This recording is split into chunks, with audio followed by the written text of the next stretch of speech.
Well, good evening, everyone. It's so good to see all of you back again. Many of you, I recognize your faces. There are a lot of fresh faces as well.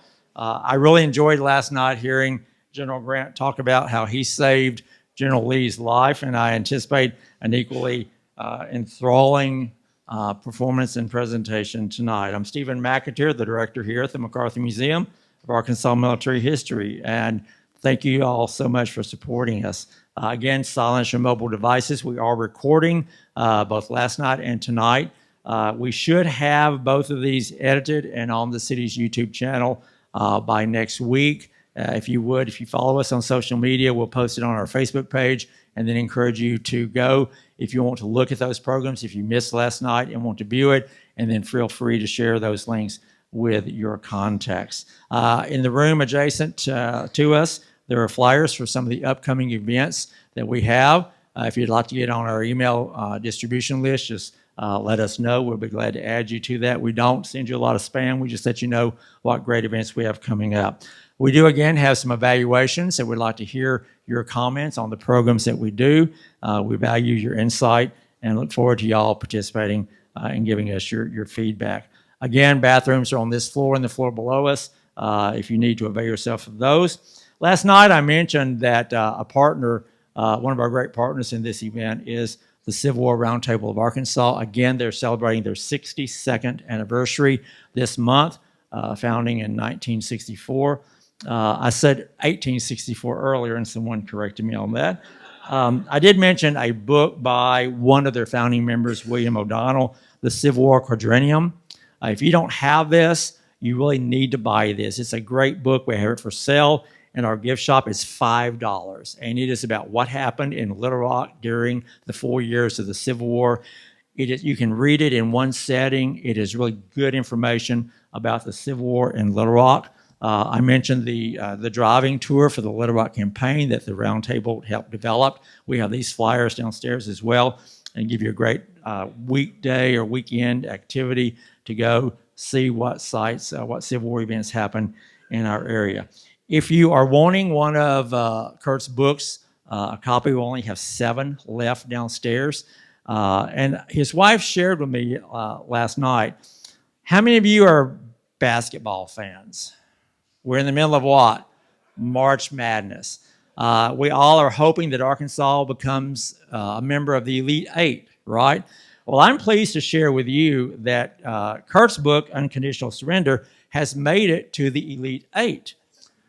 And if you want to know how, we have a flyer there. Lena shared with me that the publisher of his book, Savas Beatty, they decided to come up with a Sweet 16 tournament of books. And they took 16 of the books that they published, and they put them in a bracket. And, Curt was up against a book in the Sweet 16, and today he advanced to the Elite Eight. And there is a website that you can go and vote for which book you would like to advance. And if you don't want to go to the site, we have a convenient QR code on the back that you can scan. Now, they tell you can only vote once. And I'm not going to test that, but don't try to rig it. But if you all will go and vote to advance his book, and we hope that he takes it all, the results will be announced on April 3rd. So, get everybody that you know as long as they have their own discrete email address. I learned that a while back. They can track email addresses. So anyway, so do take that, and let's show our support for Dr. Fields by voting his book, and hopefully he will win it all in early April. Again, thanks to our partnership with the Civil War Roundtable of Arkansas. You didn't come to hear me, you came to hear our speaker. And so once again, I'd like to introduce the president of my Heritage Board, Ron Fuller, and he has another very special invitation, a way of introducing our speaker tonight. Ron.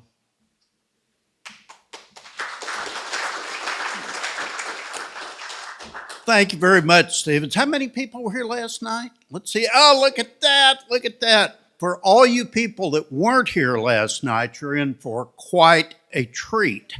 As you know, last night was General Grant, and tonight, Curt Fields, who is one of the prominent portrayers of General Grant, and President Grant around the country is with us this evening. Now, couple of things here.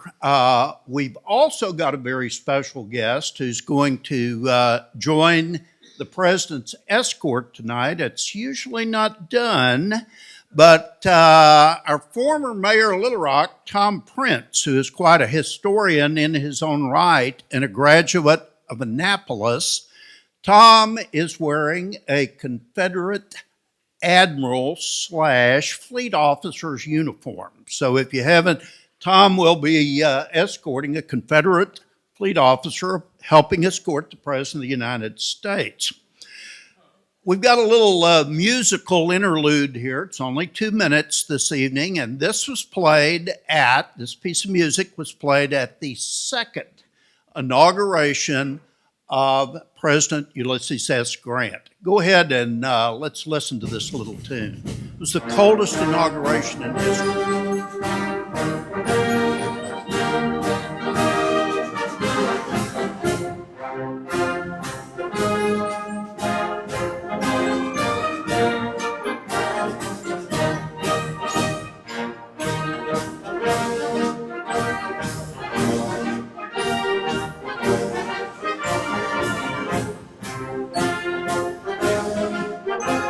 You didn't hear this very often in Arkansas.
Thank you very much. Before we introduce the President of the United States, I would like to also welcome, again tonight with us, is the Director of the Arkansas State Archives and his lovely wife. Dr. David Ware is with us tonight, and the State Archives does a great job for Arkansas history, and if you ever get a chance, please get over there.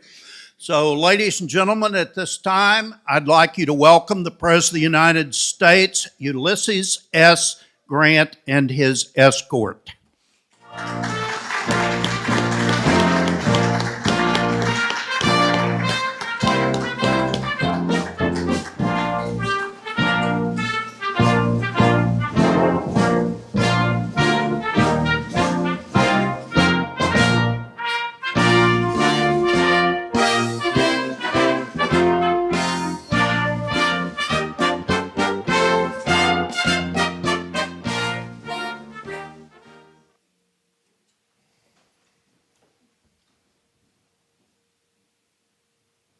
Thank you, gentlemen. Take your seats. Admiral Buchanan, if you'd sit over there. We have seats here. We have seats here.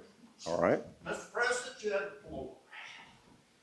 I'd like to point out that we have Admiral Franklin Buchanan,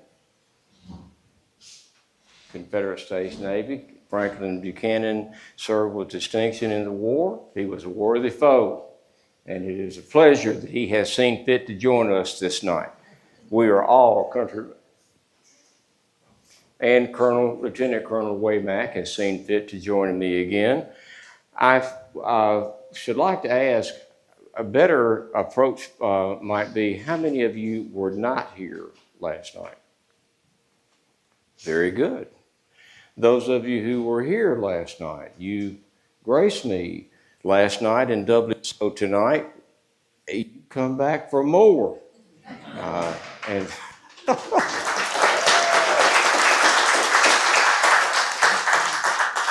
now, when I got on the cars to come, Julia, of course, being the wife, straightened me out and took lapels. And she said, now, Liz, when you get in front of those people, for heaven's sakes, stand up straight. Keep your hands out of your pockets and be sure your trousers aren't caught in the top of your gaiters. And I think I've done all three. I told her I'd try to stand up. That's the first thing they taught us at the academy. That's what they taught you at the Naval Academy, is it not? Second. Yes. Second. What was the first thing? Oh, you have to be a midshipman to find that out, don't you, Admiral? And I told my mother when I came home from the academy after my first 2 years leaving, in those days, and I must needs ask the Admiral, we had to go 2 years before we were allowed to go home for a 30-day leave. How does the Naval Academy do that? 15 months. 15 months. All right. Well, I'm glad you're here, Admiral. Also, I will take off my hat, and Julia made sure that I brought the great hat. She said, Liz, it's springtime, and put that black hat up and wear a hat that's appropriate to the season, and take the gloves. Yes, dear. I would like to talk with you tonight about I'm reluctant to use the term, of course I am, but about and Julia's not here, so I'll put my hands in my pockets as I please, about what I was not successful in achieving in my presidency. I had a good presidency. I had the 8 years. I was elected the second time by the largest majority of a president having been elected until I was elected. And I'm pleased with that. I enjoyed being the president. I got a lot done. There were some things I was not able to get done, and that's more the pity. And I'm going to share some of those things with you tonight that I was not able to accomplish. I would very much like to stand before you and jump up on the top rail of the fence and crow, like old Chanticleer out in the farmyard. But I think it more appropriate that I should talk with you. I'm compelled to talk with you about what I couldn't get done. Among those things were Native Americans, and that's going to be the primary emphasis for my too brief time with you this night. But there are some other things that I want to lift up for you. My inaugural address was the shortest inaugural address that had been given to that day. And there were people who were greatly relieved that it was as brief as it was, and others that wanted to hear more. Now, if you read the papers, it was either a discourse of blinding brilliance. I like that. But if you read the other papers, it was, one journalist said it was a string of platitudes and nattering comments strung together with adjectives and conjunctions. I didn't like that. But I realized from the beginning there are some folks that don't want me here in the executive residence.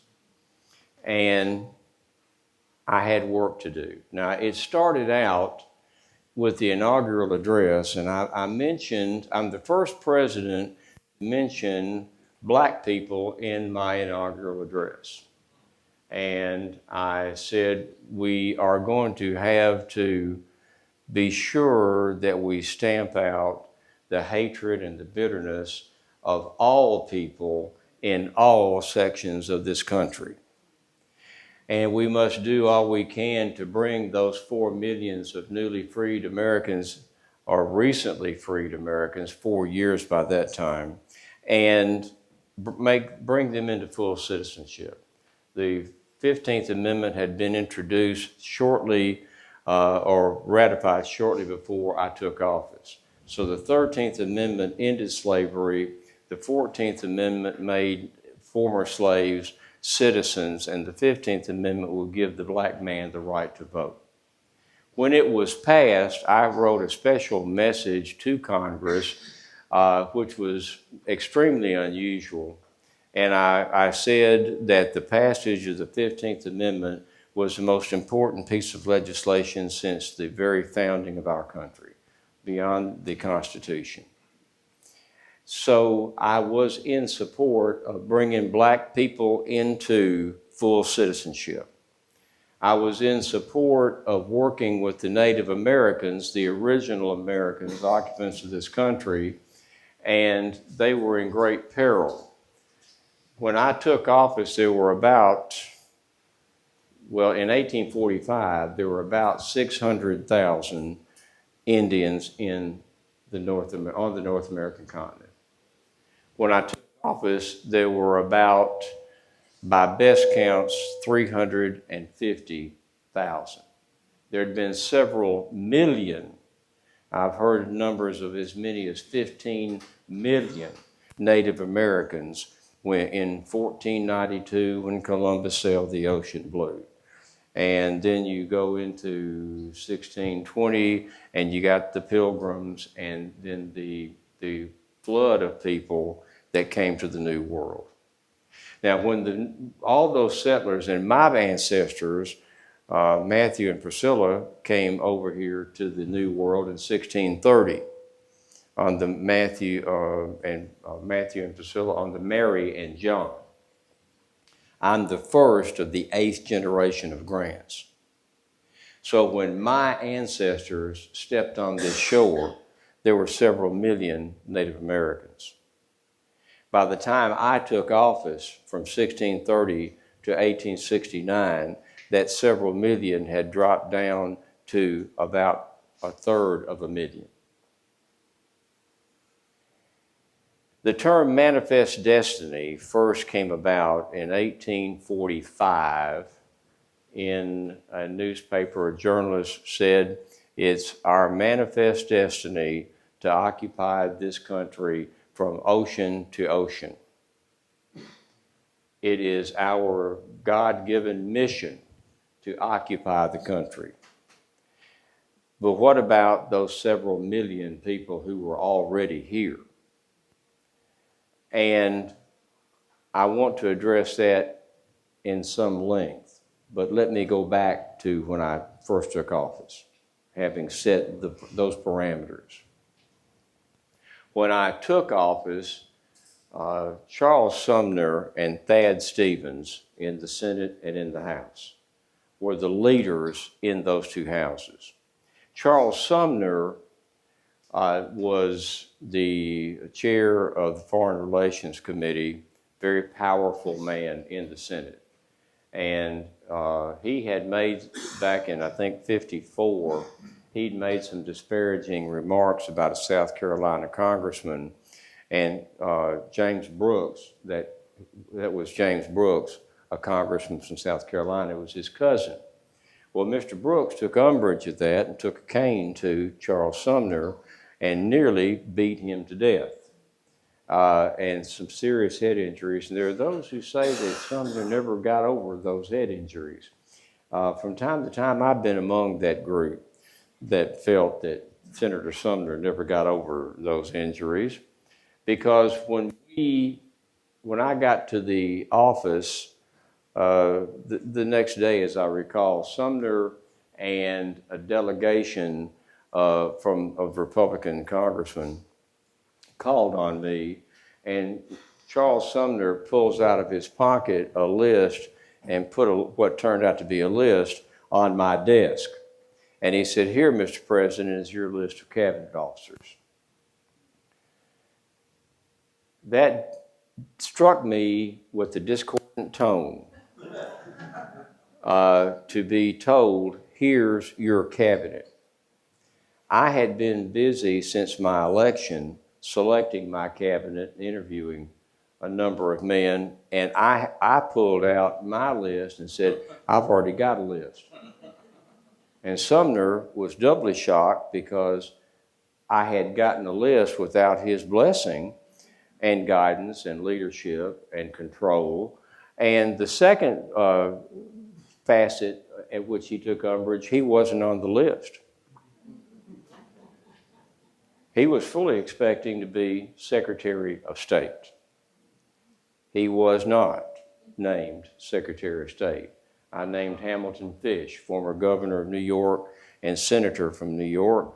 Hamilton Fish was my Secretary of State. He was Secretary of State for both my terms. He's my only cabinet officer that stayed throughout both terms. But Charles Sumner was so shocked and angered that he developed an immediate dislike for me, over which he never was able to get. Now, in the presidency, I wanted to, the people at the island of Santo Domingo, the little island down there near Cuba, Haiti is on the eastern side of the island, and Santo Domingo is the western tip, edge of the island, about a third of it. Always in political turmoil. I think the term Banana Republic was developed about that time, and they were interested in, and they were heavily in debt, millions in debt. They were interested in us taking them over as a protectorate, and approached me about it. I sent Orville Babcock down to look into the matter. Now, Orville Babcock and some other businessmen were involved, and I knew there were some people with some personal fortune seeking involved in that. But in Samana Bay, a huge natural bay in Santo Domingo, they wanted to offer that to us as a naval coaling station. We could have had, and I negotiated a treaty.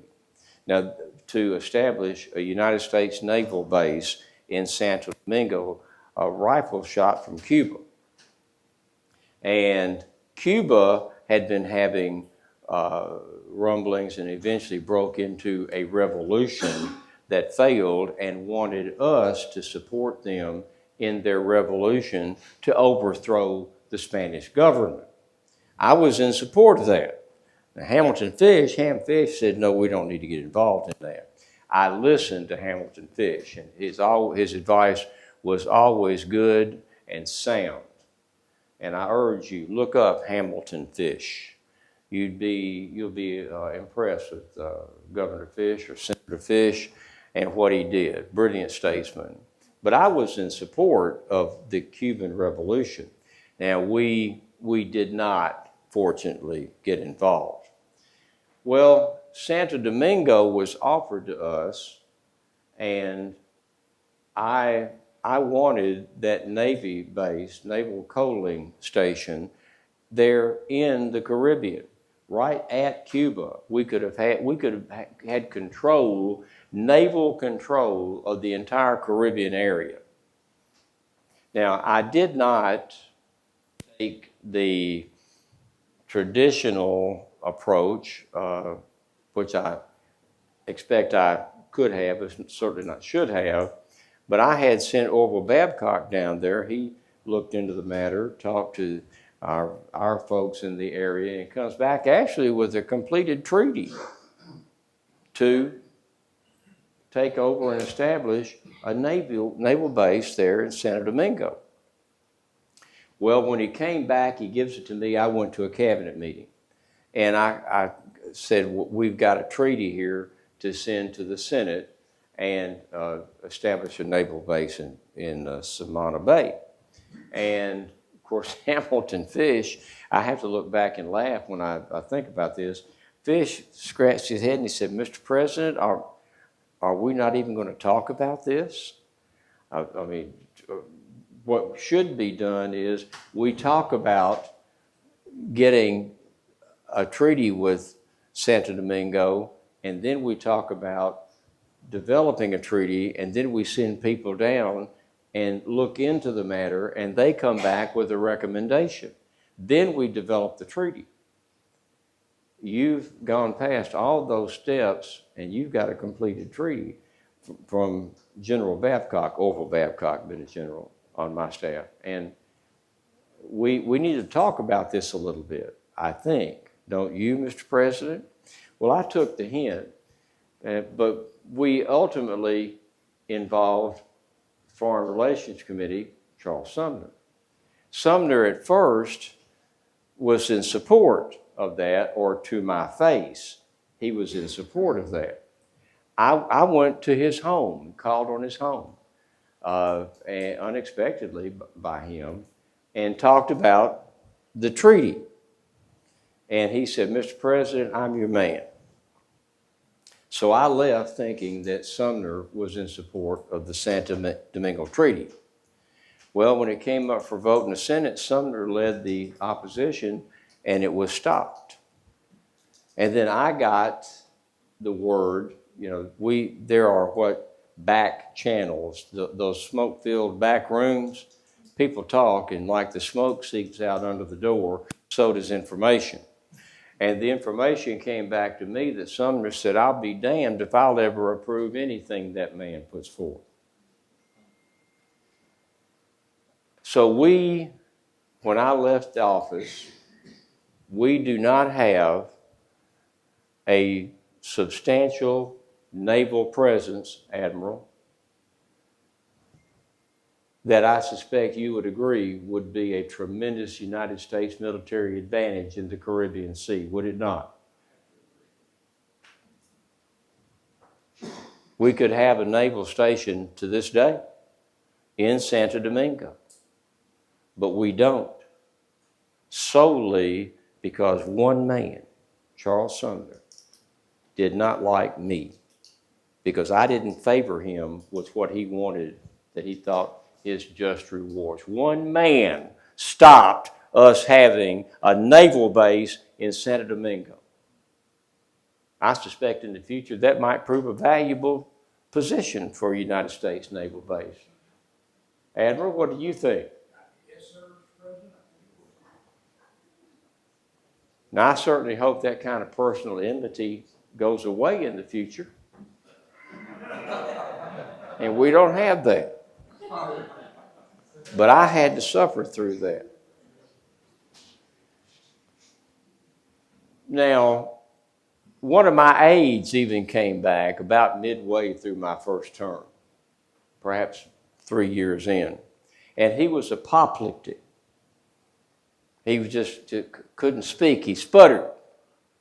He said, he was talking with me. He said, "General," most people address me as General, not President.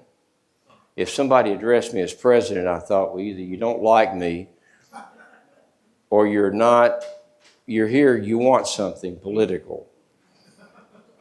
General is a more endearing term. But he said, "General, I just left Charles Sumner, Senator Sumner, the great Massachusetts Senator Sumner, and he's gesticulating like this and like that and establishing his presence with anybody who cared to pay attention. And he said, I don't believe in the Bible." And I looked at my aide and I said, "Well, I should think not. He didn't write it." But that's Senator Sumner. Ultimately, before I left office, he was removed. Even his fellow senators saw he'd run amok. And they also knew his personal enmity for me. And no, I never did appoint him Secretary of State, but even his peers saw he's a loose cannon, and they stripped him of all his committee appointments and participation, and ultimately he retired and went home.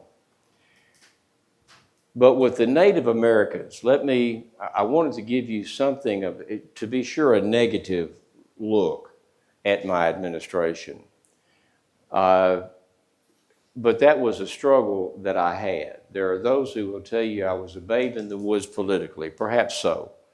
I had to learn politics is a different world than the military. In the military, when I gave an order, I didn't have to follow up to see if it was done. It was done. Now, you civilians who may not have any contact with the military, you hear this term, strict orders. Well, I will tell you, there is no such animal as a strict order. Is there, Admiral? There is either an order or there is not. Colonel? See? When you give an order, it's to be done. There's no strict orders. But I would expect what I wanted done. It's not that way in politics. It's like when I went into the front door of the executive residence, it was like Alice passing through that glass into Wonderland. And nothing, like with Alice, nothing was as it seemed.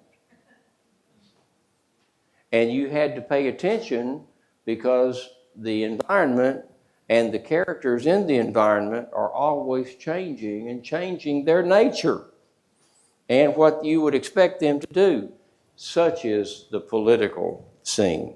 The president has an office in the National Capitol building. Did you know that?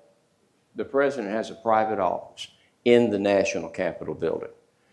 Some presidents use them, some don't. I use mine a lot. I was always on the Hill meeting with senators and congressmen, representatives, and talking with them. And on several occasions, at the last minute, I was able to get legislation passed that I wanted.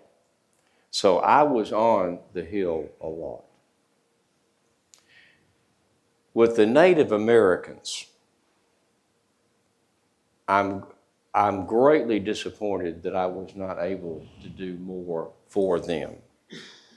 I'm excoriated in the press about wanting to stick the Indians on some miserable hole somewhere and forget about them.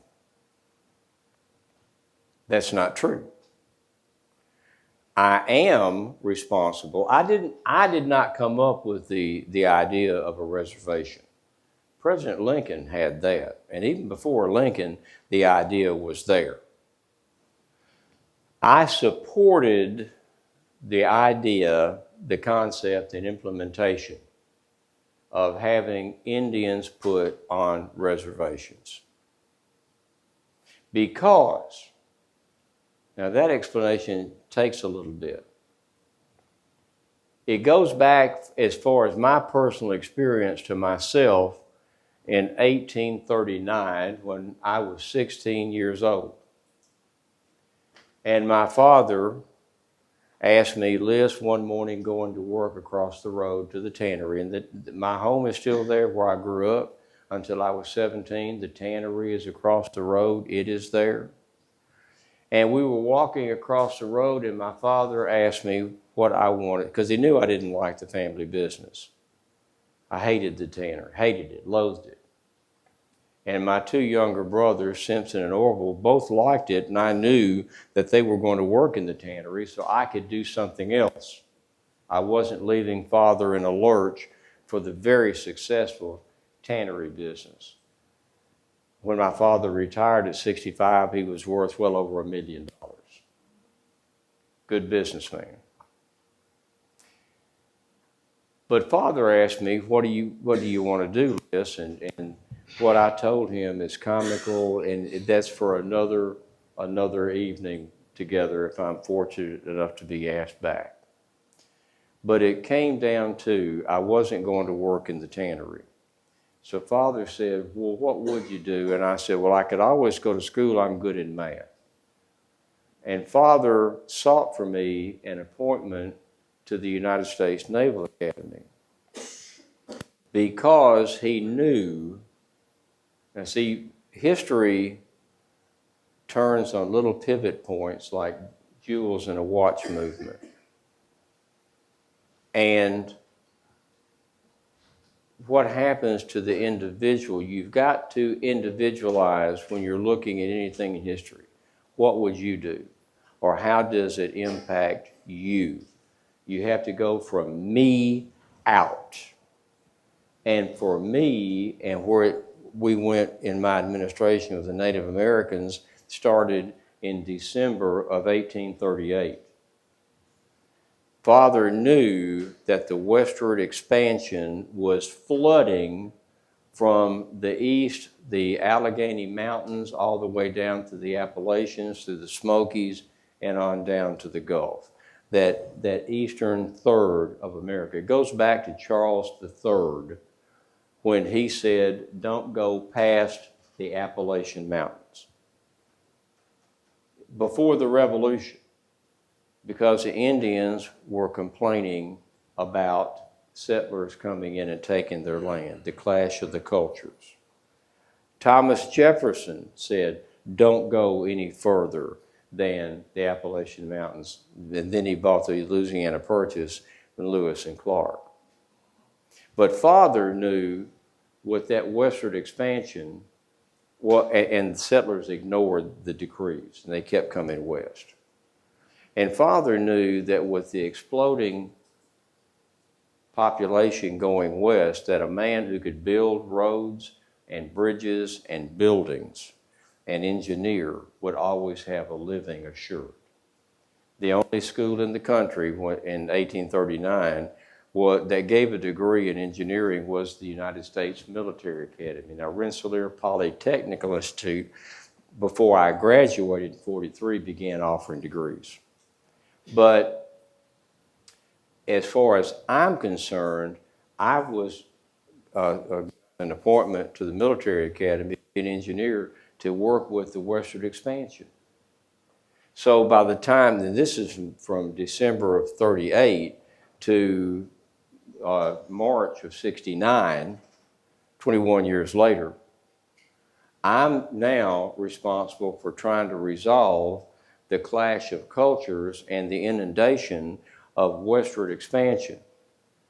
Now, before I left the White House in 8 years, there had been 370 treaties made between the United States government and tribes.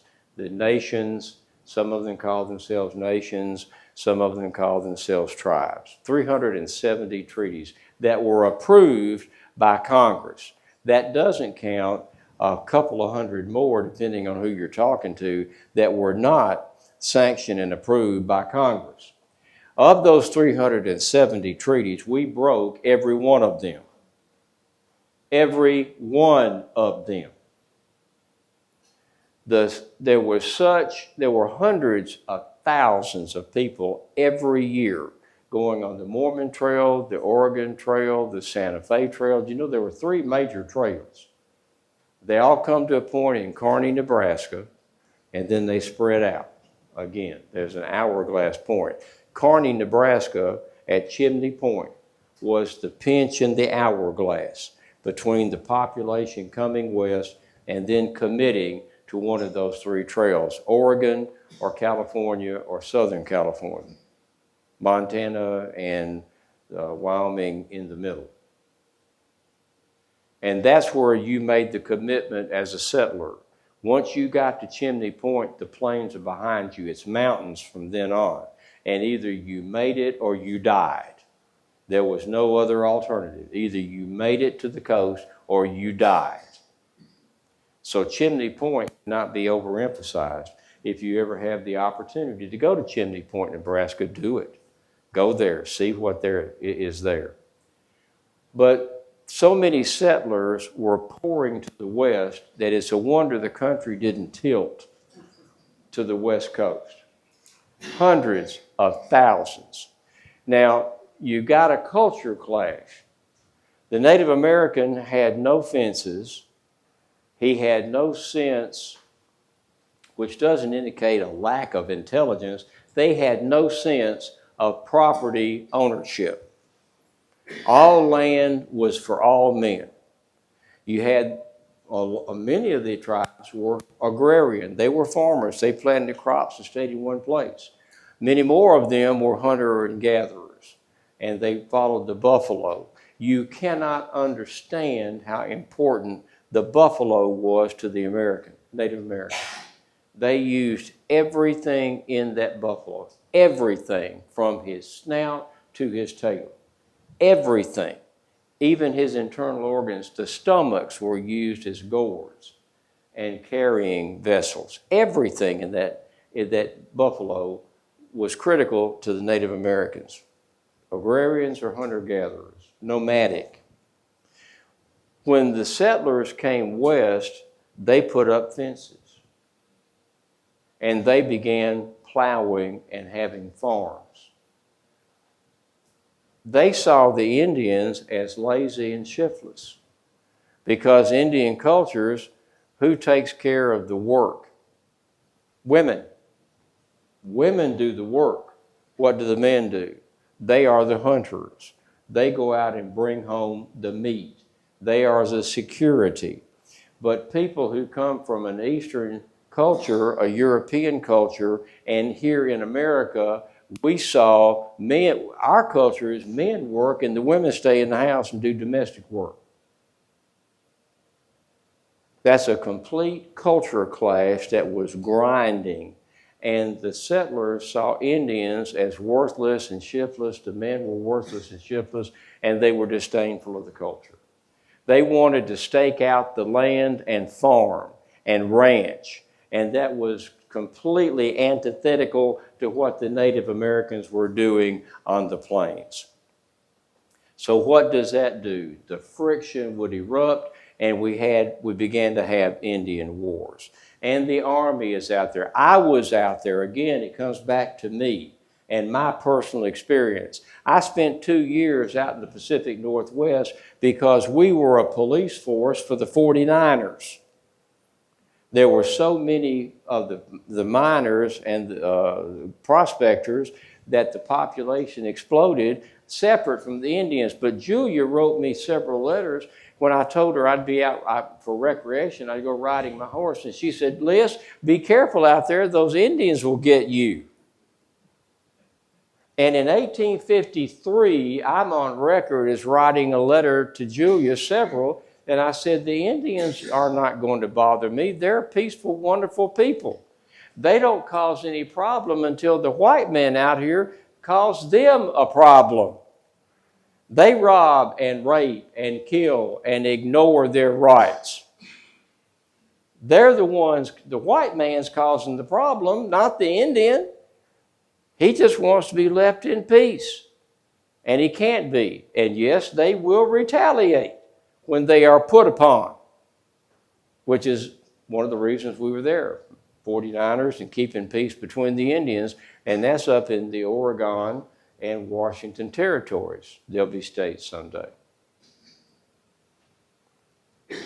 So we've got all the Indian wars that were being fought, and the retaliation by Indians against atrocities committed to them. And the white man started scalping. Scalping was not an Indian custom. The white man, that goes back to the French and Indian Wars. White man taught the Indian how to scalp. So we've got all these atrocities that are being committed out west, a lot of military commitment. When the war started, most of the Federal Army is in the southeast fighting the war. The Indians said, well, Long Knife is busy somewhere else. We're going to get active. And the Indian Wars spurred a bit. A lot of Confederate soldiers were sent out there from prison camps. They were told, you can take the oath and we'll send you out to Montana and Wyoming and South Dakota and Oregon and Washington, and you can fight Indians. You can take your chance on survival here in a prison camp, or you can say, yes, I take the oath, and take your chances with the Indians. Because we knew, what if they desert? Where are they going to go? They can't get back here. It's too far. So a lot of they called them galvanized Yankees. Confederate soldiers took the oaths and went out west and fought Indians, because the Indians took advantage of our distraction here in the Southeast. So we've got one Indian war after another. We've got 370 treaties that are being broken. Example, the land rush to get the land, the railroad going through, and the land being taken up by settlers because the railroads and the government are promoting moving out west. Because if you're going to have a railroad, not only is it great to connect the ends of and it was done in May of 1869. I'd been in office for a couple of months when the first transcontinental railroad was completed. No, I wasn't there. Somehow there's a myth that I was, but I wasn't. So you got to have a population for those railroads to have freight to carry, to be bringing people out, and more began taking the train and developing these towns along the railroads. The Indians did not like that. We're also exterminating their buffalo herd. Phil Sheridan, I sent him out there. And he's the one, that he denies, he said the only good Indian is a dead Indian. Actually, what he says, he didn't say it, but what he did say was the only good Indian I've ever seen was a dead one. And he later came to regret that and said, I didn't really say it. But Sheridan said, what we've got to do is exterminate the buffalo. If we kill all the buffalo, they've got nothing to live off of. They'll have to do what we want them to do.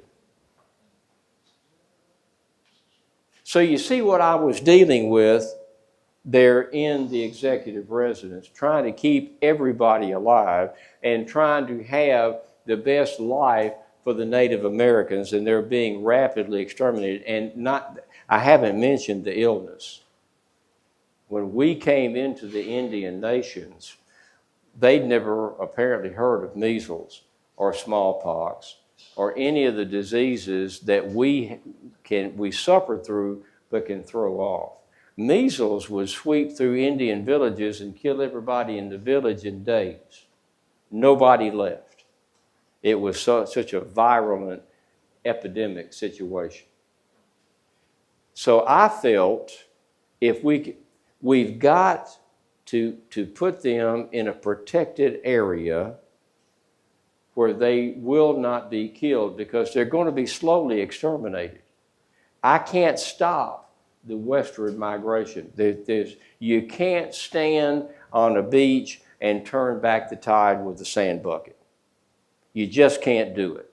I knew I couldn't stop, indeed shouldn't stop, the westward expansion. I knew that hundreds of thousands of people could not be stopped.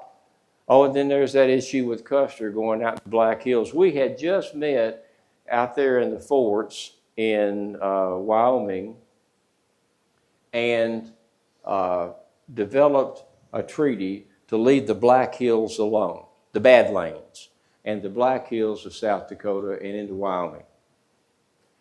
Sacred lands to the Indians. We'd signed the agreement. Custer goes out there, and no, I didn't care for Custer, but I'm not condemning him. He's on a patrol, and they discovered gold in the Black Hills. Well, you know what that meant. Thousands of men, virtually overnight, go flooding into these sacred Indian land, burial grounds and sacred lands, religious lands to them, sacred to them, and there are miners and settlers everywhere. And then again, the gunfire and the killing. So my feeling was that we need to put them in protected areas where they will not be exterminated, because that was what was going to happen. They're down to 350,000. I also felt that we need to educate them and acculturate them into the white man culture. We started Indian schools, the most well known to be the Carlisle Indian School in Carlisle, Pennsylvania. We brought the young Indian men in, and there's still remnants of a school out in Wyoming, near Cheyenne, Wyoming, that we would bring them in. We cut their hair in a white man haircut style. We forbade them to speak their native language because they had to speak English. It was unkindly characterized as killing the Indian to save the man. We were trying to get them to forsake the Indian culture and assimilate into the white man culture. White man clothes, white man look, white man language, white man education. Mr. President, Yes. our time is running here. Oh, thank you. Thank you, Colonel.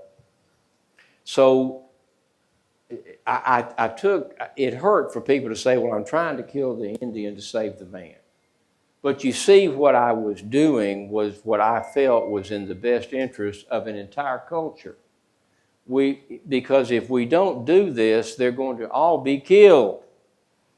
So we established the reservations, which led me to another problem. The Bureau of Indian Affairs. Now, there's an old joke that originated when I was in the executive mansion, that Custer left on June the 24th of 1876. He walks out of the Bureau of Indian Affairs office and says, "Don't do anything until I get back."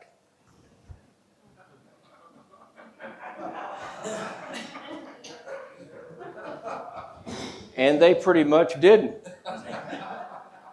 There were 85 reservations, some 15 other larger settlements, and they were run by the Bureau of Indian Affairs, 500 people in Washington City, and they were in charge with the trading post of getting food. They had a lot of annuities that they were given cash every year to buy food and supplies.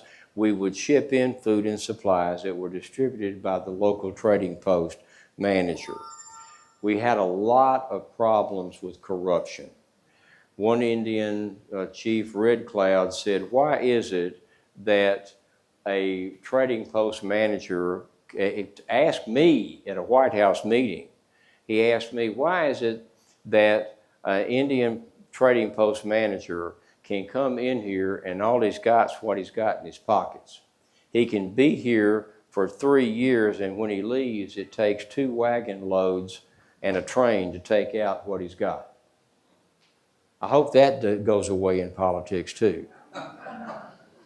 But the issue was the corruption. Well, when I got in, I appointed Ely Parker. Now, it's not Eli, he's E-L-Y. He pronounces it Ely, like Robert E. Lee. And in talking with me when I met him back in Galena, Illinois in 60 rather, he said, well, if it was E-L-I, it would be pronounced Eli. But my name is spelled E-L-Y, it's Ely. So Ely Parker was a full-blooded Seneca Indian chieftain. He also was a lawyer. He studied law, but he wasn't allowed to take the bar exam because he was not an American citizen.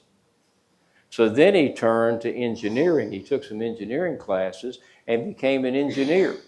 He was building the U.S. Post Office in Galena, Illinois, which is still in operation as we speak tonight. And that's where I met Ely, and I got him on my staff. He's the one that wrote the terms that General Lee received from me, the ink terms, in his fine handwriting.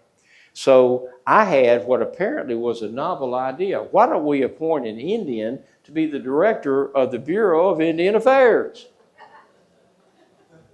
It was bitterly opposed, but I got him through. Then he and I appointed the Indian Peace Commission. I wanted to do 2 things.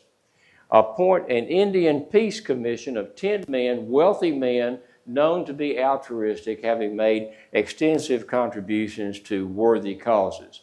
And I needed a wealthy man because I needed a man who had independent means and could travel to these Indian reservations and inspect them to see that our money was indeed being spent on what it was supposed to be spent upon. The other issue and I wanted them to advise me. The other issue that I wanted to accomplish was to remove all those corrupt settler or trading post managers and replace them with church people. The first bunch that I ran in was Quakers. They were Quakers. They were honest. I figured a preacher would be honest. For the most part, I was correct.